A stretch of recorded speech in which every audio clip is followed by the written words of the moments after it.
Malawi Brief. President Professor Arthur Peter Mutharika anyamuka mdziko muno kupita mdziko la South Africa pa ulendo wawo wapadera. MBC nkhani madzulo yabwera ndi nkhani yonse. Khalani pomwepo.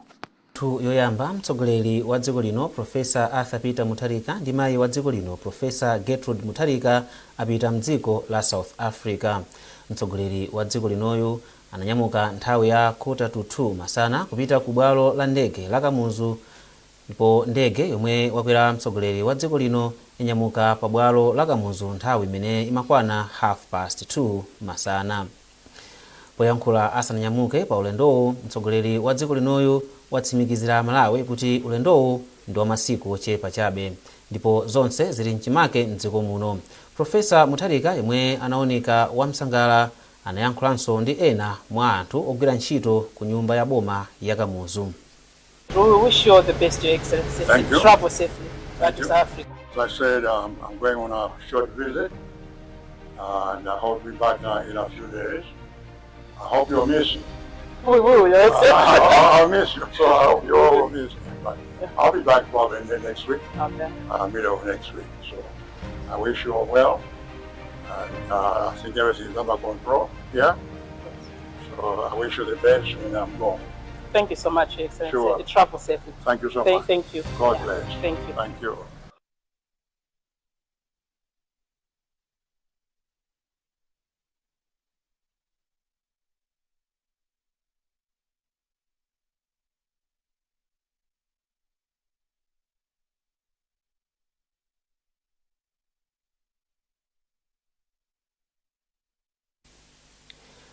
Zokonzekera mwambo ukhazikitsa chiriza cha yemwe anali wachiwiri kwa mtsogoleri wa dziko lino Dr. Saulos Klaus Chilima ati tsopano zili mchimake. Mwambowu ukuyembekezeka kuchitika loweruka pa 13 June ku Msipe m'boma la Nchewu. Poyankhula ndi MBC, mkulu wa nthambi yoona zambiri yamakizana a Potiphar Kaliba ati ntchito yomanga chiriza yomwe yakhala ikugwirika kwa pafupifupi chaka chimodzi tsopano yafika kumapeto.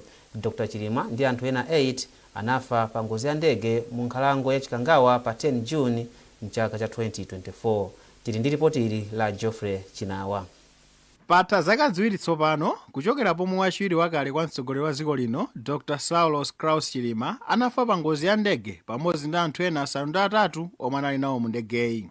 Ngati mbali imodzi yokumbukira za moyo wa Dr. Chilima, kukhala mwambo wa chiriza ku Msipe m'boma la Nchewu. Kumeneku magulu osiyanasiyana anthu akuyembekezera kusonkhana pofuna kukumbukira ntchito zomwe malemu Chilima anagwira m'dziko muno. Poyankhula ndi MBC, mkulu wa nthambi ya boma yoona zosunga mbiri ndi malo achikumbutso a Potiphar Kaliba ati zonse zokonzekera mwambowu zili mchimake. Nopo zonse zili mchimake, zonse zokonzekera mwambo umene uwu zonse zatheka ndithu okuti ifeyo ngati kumbali ya boma komanso mogwirizana ndi family tili ready kuti mwambo umene uchitike loweruka limene li pa 13 June. Oyimirira ku banja la malemu Chilima, Dr. Ephraim Chilima ati ndokondwa ndi momwe agwirira ntchito ndi boma pokonzekera mwambowu. Kukonzekera koyamba ndi pabanja pamene takhala tukumana and we have a plan, but kukonzekera kwachiwiri takamba ndi mabungwe yambiri aboma amene tikhala tikukambirana even lerolo panopo tichokera meeting yoteroyo. Weya kukonzekera kukonika panopo kuti pafika pa inde and tomorrow tikhala ndi function yokwanira bwino. Mwambo umene tikuona ndi waukulu kwambiri kubanja. Munthu late Saulos Klaus Chilima was a very dear person to the family. He helped a lot. He was a pillar, he was a mentor, his father, brother, cousin, and a nice gentleman. But we also noted kuti kunja kwa family amagwiraso ntchito zambiri, ku church amagwiraso ntchito zambiri. Tiona ngati anakhudza miyoyo ya anthu ambiri. Ndiye mwambo tiona ngati ndi waukulu komanso woyenerera kuti titsanzikane bwinobwino ndi m'bale wathu, tione kuti pamene wagona pali pabwino. Zina mwa zochitika pa tsikuli ndi mwambo wa nsembe ya Ukaristiya, zoyankhula, mwambo okhazikitsa chirizachi, komanso mwambo woyala nkhata pa chirizachi. Nduna yoona za maphunziro Dr. Bright Nsaka ndomwe ayimirire mtsogoleri wa dziko lino Professor Arthur Peter Mutharika ku mwambowu. Ndege ya Malawi Defence Force MDF yomwe inanyamula Dr. Chilima, mayi wakale wa dziko lino Ashaniu Dzimbiri, ndi anthu ena ogwira ntchito mboma inagwa ndi kupha anthu onse omwe anali mu ndegeyi pamene anali pa ulendo ochoka ku Kamuzu International Airport ku Lilongwe kupita ku Mzuzu. Dr. Chilima anatumikira ngati wachiwiri kwa mtsogoleri wa dziko la Malawi kuyambira mchaka cha 2014 kufika mchaka cha 2019 komanso kuyambira mchaka cha 2020 kufika mchaka cha 2024. Jeffrey Shinawa, MBC, Nsipe, Ncheu. Boma la Malawi lalengeza kuti liyamba gawo lachitatu lopereka katemera wa matenda a polio kuyambira pa 16 mpaka na pa 19 June. Wachiwiri kwa nduna ya zaumoyo ndi ukhondo Charles Chilambula wati ngakhale ntchito ngati yomweyi mbuyomu yayenda bwino komabe boma likufuna kuti lithaniranetu ndi matenda a polio. Kuchokera ku Lilongwe, Patrick Dambula wadza ndi ripoti. Boma lidakhazikitsa ntchito yoyamba ya katemera wa matenda a polio maboma ena a mchigawo chakumwera. Mwana wina wa zaka 7 atapezeka ndi matenda a polio ku Blantyre umu munali mwezi wa February. Ntchito ina yotsatira yangati yomweyi idachitika m'maboma onse a mdziko muno ndipo ana oposa 6 miliyoni alandira kale katemera. Ulendo kuno boma lalengeza kuti likuyamba gawo lachitatu la ntchito yopereka katemera wa matenda a polio ndipo akufuna kuti ana 6.6 miliyoni alandire katemerayu ndipo ana amenewa ndi azaka zosapitirira 10. Ntchito imeneyi idzachitika kuyambira pa 16 mpaka na pa 18 June ndipo ifikira m'maboma onse a mdziko muno. Wachiwiri kwa nduna ya zaumoyo a Charles Chilambula anatsindika kufunika kuti makolo aonetsetse kuti ana awo alandira katemera wa matenda a polio ngakhale kwa iwo amene adalandira kale mu ntchito ngati zomwezi m'mbuyomu, ponena kuti katemera obwerezabwereza athandiza kuonetsetsa kuti mwana aliyense atetezedwe. Tikutero kuti ana ngakhale analandira kale katemera akuyenera kulandirabe chifukwa katemerayo wa polio amene anapangidwira ndionena kuti kulandira wina choyamba alibe vuto, sabweresa vuto lina lilonse, komanso tikampasaso katemera wina mwana uja chitetezo chake chimakula kuposa mwina chimene anakakhala nacho anangolandira mmodzi uchi. So zitipangisa kunena kuti anawo akhalibe chitetezo chokwanira kuti in case of papezeka kuti kwachitika ngozi imene yoti matenda apezeka pakati pathu ana athu kukhala otetezedwa mokwanira. So tikatengera chiwerengero chimene tinafikira mbuyomo mafiga zake akuthamangira ku 6.6 koma 6.2 6.4 amene tinatha kuafikira amene anali more than 100% target imene tinali nayo nthawi imeneyo. So izozo tikuyenera kutero komano chachikulu chonena kuti ana akubadwirabe komanso ena kuchoka monga pakali pano tili ndi anthu ena amene akuchoka kumaiko ena akhoza kukhala kuti akubweranso ndi ana komanso pamakhaso zinthu zosiyanasiyana zimene zimathapangisa ana ena mwina sanathe kulandira mu nthawi imene ija. Mawu ake nthumwi ya bungwe la World Health Organization Dr. Charles Kuria Njuguna anati katemerayu ndotetezeka ndipo ndothandiza chifukwa choti akugwira ntchito yake bwino. Dr. Njuguna anati kupereka katemera ameneyi kuthandizanso kuti ana amene analandira kale katemera otereyo mbuyomu atetezeke. Bungwe la World Health Organization layika ndalama zokwana $1.6 million padera zomwe ndi pafupifupi 2.8 billion kwacha zogwirira ntchito yopereka katemera wa matenda a polio. Katemerayo adziperekedwa m'makomo mwa anthu, mzipatala zaboma ngakhalenso zatchamu ndi malo ena okhazikika monga msukulu. Patrick Dambula, MBC, Lilongwe. Padakali pano ofesi yoona zaumoyo m'boma la Blantyre yati ili ndi chilingaliro chofikira ana oposera 482,000 omwe ali oyenera kulandira katemerayo mu gawo lachitatu la ntchitoyi. Mkulu oona kapewedwe kamatenda m'bomali Innocent Mvula wati iwo akugwira ntchito limodzi ndi mbali zosiyanasiyana kuphatikizapo amipingo pofuna kuthana ndi zikhulupiriro zomwe zimakhudza ntchito yopereka katemera wa polio. Mvula akufotokoza. Kunoko ku Blantyre tufuna tifikire ana osapitirira zaka 10 okwanira 482,000 ndipo tifikira madera ena aliwonse chifukwa choti cholinga chathu nchonena kuti mwana aliyense tisamsiye pambuyo koma tikathe kumuteteza ku polio imeneyo. Chimene nganene nchonena kuti chipezereni kesi imene chayo ya polio sitinapezenso kesi ina koma amatenga ndondomeko zosiyanasiyana kuti tikanene kuti ifeyo polio tathana nayo. Chimene ngationena nchonena kuti ndilosangalala kuti zipembedzo zina zayamba kuvomera, zayamba kutimvesesa chimene ifeyo aboma tikufuna kuchita achieve pamene tikubwera ndi polio campaign imeneyo. Ndipo ifeyo amene wawa tikugwirizana nawo, tagwirana nawo manja kuti tikati kwafikira azipembedzo zina kuti akathe kumvesesanso chimodzimodzi, chifukwa choti ifeyo cholinga chathu ndi kuti tikateteze ana amene wawa, ndi cholinga choti zipembedzo zimenezo mipingo imeneyi izapitirenso golo muno zonsezo zitengera ngati anawo tawateteza muno. Nduna yoona zachilengedwe Patricia Whiskes yati anthu mdziko muno ali ndi udindo otengapo gawo pobwezeretsa chilengedwe chomwe chaonongeka kamba ka ntchito zosiyanasiyana zomwe anthu amachita. Ndunayi yayankhula izi pomwe inayendera nkhalango ya Nsambadzukulu kwati General m'boma la Phalombe. Zambiri mulipoti ili. Malo pafupi 3.5 hectares amasamalidwa ndi anthu okhala mderali, kuonjezera pa mitengo ya chilengedwe yomwe amadzala mu nkhalangoyi. Mu nkhalangomu mulinso ming'oma ya njuchi, ndipo amakolola malita 30 kawiri pa chaka. Akakolola uchiwu, phindu lake limathandiza anthu omwe amasamalira nkhalangoyi. Itayendera nkhalangoyi, nduna yoona zachilengedwe a Patricia Whiskes anati madera ena akuyenera kuphunzirapo zomwe akuchita kwa Nsambadzukulu poteteza chilengedwe. Ife chikutilimbikitsa ngati boma kuona kuti anthu amudzi akhoza kukhala patsogolo kuti akhazikitse nkhalango zawo zapaderadera ndi kudzala mitengo komanso kuyika mongakhale ulimi wa njuchi kuti anthu aja azipindula. Ife tikukhulupirira kuti model imeneyi tikayipititsa patsogolo kuti madera ochuluka atengere zimenezi, ndi kuti nkhani zakusintha kwa nyengo zomwe zikuti vuta pakadali pano zikhala kuti zacheperako, ifika ndi kuti zitithandizira kuti mvula yathu iyambe kugwa bwinobwino. Nkhalango mene muja anthu akupanga ulimi wa njuchi kusonyeza kuti ngakhale kapezedwe kawo kachuma kakusintha. Ndiye zimenezi ndi zomwe tikulimbikitsa kuti maboma ambiri atengerepo chitsanzo pa program imeneyi. Kenaka ndunayi inakayendera Mulambe Irrigation Scheme komwe kuchitika ulimi wa nthirira pamalo pafupifupi 8 hectares kwati General komweko. Alimi akudzala chimanga ndi ndiwo za masamba. Madzi amapopedwa kuchoka mu nthaka pogwiritsa ntchito pampu yoyendera mphamvu ya dzuwa. Alaison Makupala ndi wapampando wa gulu la alimi apa skimuyi. Mawu ake itayendera malowa, ndunayi inati ndiyokhutira ndi ntchitoyi yomwe ithandize kuchepetsa njala.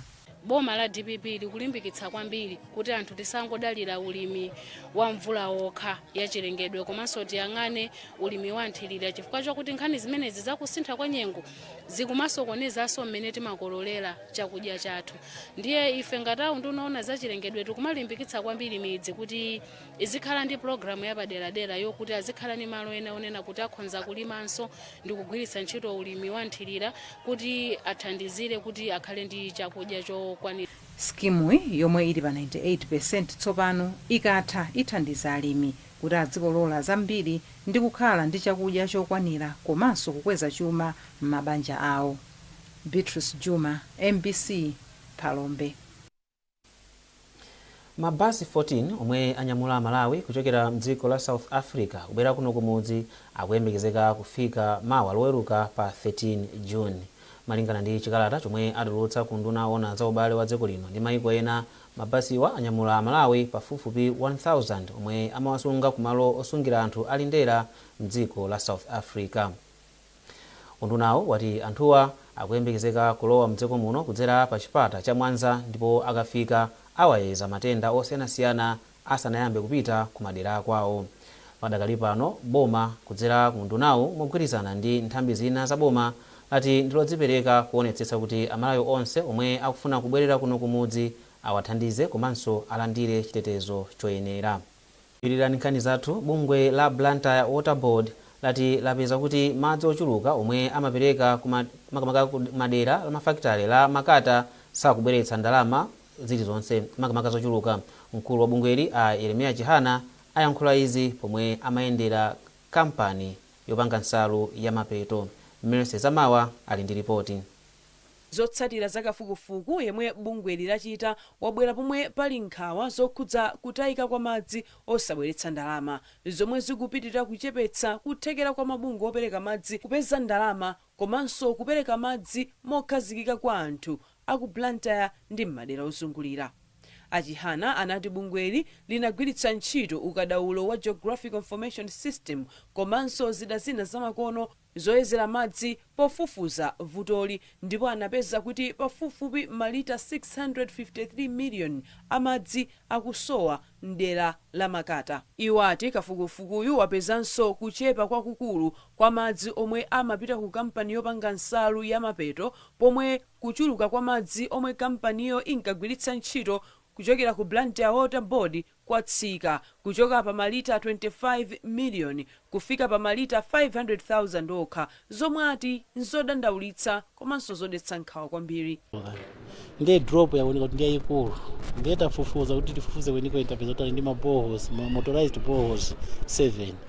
Ndiye kukhala ndi motorized boreholes 7 siti kuzota kugwisa ntchito ma motorized ola kugwisa ntchito mazi athu. Koma mazi athu naso kupanga liki, mazi awo so kupanga liki.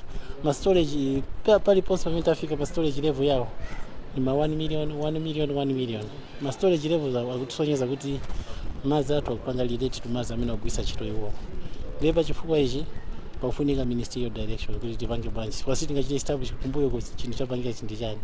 Pakufunika extensive research kuti tipange bwanji. We cannot charge them, cannot go backward unless to get a ministerial direction. Why is this huge drop? Poyankhapo pankhani mmodzi mwa akuluakulu a kampani anati kuchepa kwakagwiritsidwe ntchito ka madzi a Blantyre Water Board kwachitika chifukwa choti kampani tsopano ikugwiritsa ntchito madzi opopa okha.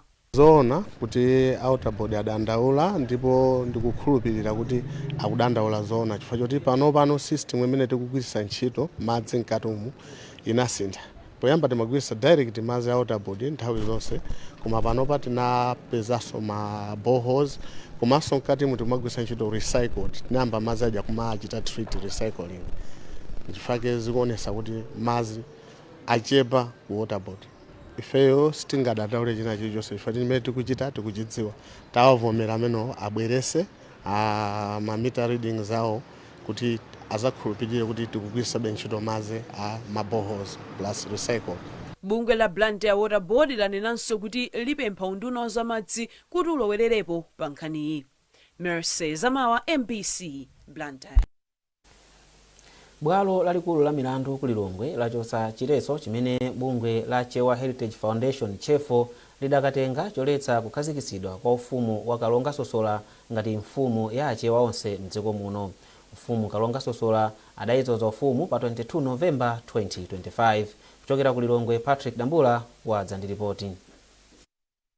Malingana ndi kufotokoza kwa nthumwi zina za gulu la chifukwato cha achewa akuti ufumu wa Kalonga Sosola udatha mzaka za ma 1860 kutsatira kuphedwa kwa mfumu Kalonga 8 pa nthawiyo. Mfumu iyi inali mtsogoleri wa achewa onse m'dziko la Malawi. Gulu lili kufotokozanso kuti anthu ena amene adapulumuka pa nthawiyo adapita m'dziko la Mozambiki ndi ku Zambia. Amene adapita ku Zambia adakakhazikitsa ufumu wa Kalonga Gawaundi. Kuchokera pa nthawi imeneyo achewa a m'mayiko a Malawi, Mozambiki komanso Zambia akhala akutenga Kalonga Gawaundi ngati mfumu ya achewa onse m'mayiko atatuwa. Achewa a m'mayiko a Malawi, Mozambiki ndi Zambia akhalanso akumapita chaka ndi chaka ku Zambia kukachita mwambo wakulamba omwe ndi wopereka ulemu kwa mfumu Kalonga Gawaundi. Koma panali pa 22 Novemba chaka cha 2025 pamene achewa ena mdziko muno anabwezeretsa ufumu wa Kalonga Sosola ngati mfumu ya achewa mdziko muno. Izi zinachititsa kuti bungwe la Chewa Heritage Foundation chefo likatenge chiletso ku bwalo la milandu choletsetsa ufumu wa Kalonga Sosola. Iyo amanena kuti pali mfumu imodzi yokha ya achewa onse m'mayiko atatuwa. Koma bwalo lalikulu la milandu ku Lilongwe kudzera mwa Justice Simeon Ndeza lachotsa chiletsochi, zomwe zikutanthauza kuti Kalonga Sosola tsopano apitiriza kukhala mfumu ya achewa onse kuno ku Malawi. Polankhula pa msonkhano wa atolankhani, Rafael Noah amene tsopano akhale Kalonga Sosola 9 anapempha achewa onse kuti akhale ogwirizana ndi kugwirira ntchito limodzi.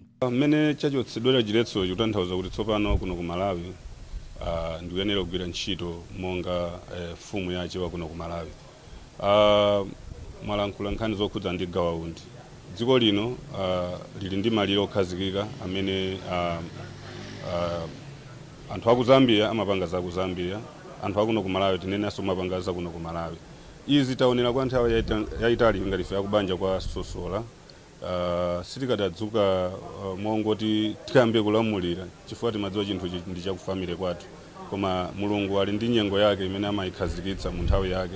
Ndi chifukwa chake pakati pa gawawu ndi banja lino lakwasosola palibetu kutana kulikonse, chifukwa tonsefe ndi aphiri amene amalowa ufumu umenewu, komanso kuli Paramount Lundu kuchikwawaku amene ajawonso aja ndi ambewe, pamene ufumu wathu amalowa ndi aphiri. Kotero kuti palibe kusiyana kwina kulikonse pakati pathu, chifukwa tonsefe ndife achewa. Asosola anaonjezera kunena kuti pali zikonzero zosiyanasiyana zofuna kutukula mtundu wa achewa ndi anthu ena onse mdziko muno, monga kukhazikitsa banki, kulimbikitsa ntchito za ulimi ndi zinthu zosiyanasiyana zothandizira pa chitukuko cha dziko lino.